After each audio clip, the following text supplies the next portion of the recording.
Welcome to the Great Basin Smoke Dispersion Briefing for Friday, March 2nd. This is Gina McGuire.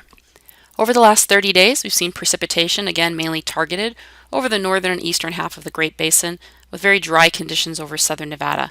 However, looking at our percent of normal, the image on the right, any of this precipitation we have seen over the last month, even across Idaho and Wyoming, which have been getting healthy doses of precipitation all winter, has been well below normal for the last 30 days. And again, you can see where these areas of southern Nevada have seen no precipitation in the last month. Looking at the recent snowfall over the last 72 hours, we've had another good storm move into the Sierra.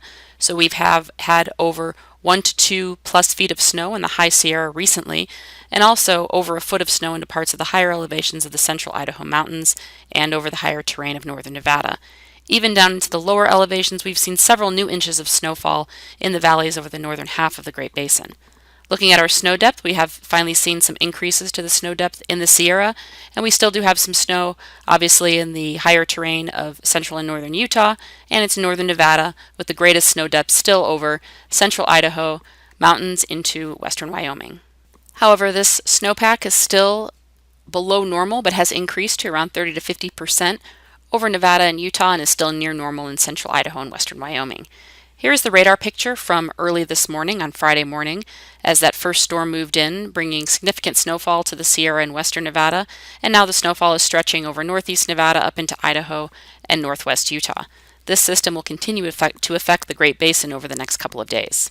Now looking at the weather pattern for later today, this system off the northwest coast will continue pushing eastward and keep that area of snowband from the Sierra into western and northeast Nevada up into northern Utah, Wyoming, and eastern Idaho today. Dispersion, however, will remain quite good as winds are fairly gusty with this system up north and stronger down south. The only difference will be areas of poor dispersion in that snowband. Looking at the winds for later today, you can see where the strongest winds are over the southern half of Nevada, Utah, the Arizona Strip, and parts of Wyoming and the Sierra, where wind gusts will again be above 50 miles per hour. Mixing heights will be high region-wide. As we move into Saturday, this area of snow will continue tonight into early Saturday morning over parts of western Nevada and the Sierra, and eventually start pushing eastward later in the day. So we will see snow increase over Idaho, eastern Nevada, and into Utah as we move into the weekend. Dispersion will remain still quite good over the southern half of the area as winds stay strong, but will be decreasing across Idaho and Wyoming. Looking at that wind field, the transport winds on Saturday over the southern and eastern half of Nevada into the Arizona Strip, Utah, and parts of Wyoming is where the winds will be strongest, with still southwest winds gusting above 45 miles per hour.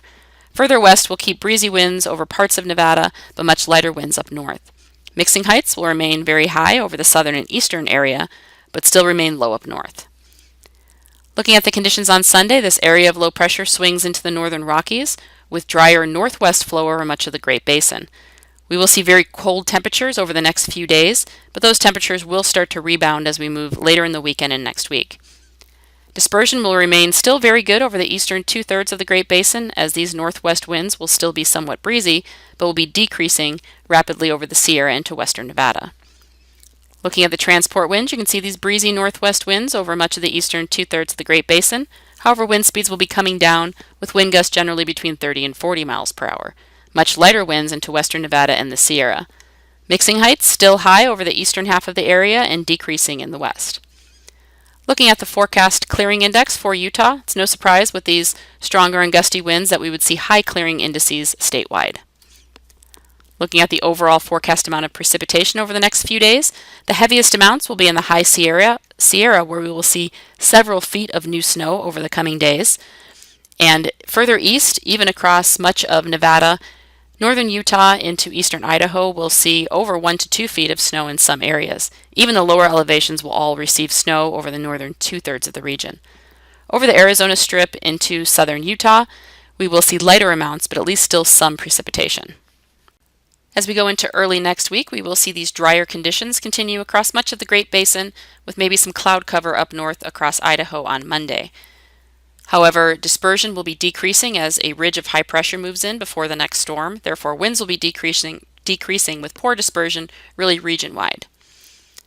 As we move into Tuesday, that ridge moves over the Great Basin, so we will see gradually warming temperatures, but continued dry weather and poor dispersion, especially over the northern two-thirds of the Great Basin, with slightly better dispersion over southern Nevada, the Arizona Strip, into southern Utah.